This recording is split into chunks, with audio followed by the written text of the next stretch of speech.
এক রোবট, নাম তিমুর।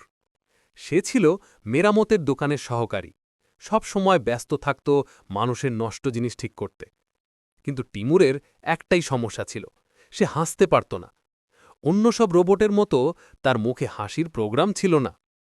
একদিন দোকানে আসে ছোট্ট মেয়ে লীলা। তার প্রিয় খেলনা রোবটটি নষ্ট হয়ে গেছে। তিমুর সেটি ঠিক করতে ব্যস্ত হয়ে যায়। লীলা তিমুরকে দেখে অবাক হয়। এত কাজ করেও সে একবারও হাসে না। লীলা বলে, তুমি এত ভালো, কিন্তু কেন হাসো না? তিমুর মাথা নিচু করে বলে, আমার হাসির কোডটা হারিয়ে গেছে। লীলা ভাবে, তারপর বলে, তাহলে চলো আমরা সেটা খুঁজে বের করি। তারা দুজনে রওনা হয় এক অভিযানে। শহরের সার্ভার টাওয়ারে ডেটা নদী পেরিয়ে তারা পৌঁছে যায় পুরনো প্রোগ্রামার গ্র্যান্ডপা বটের কাছে।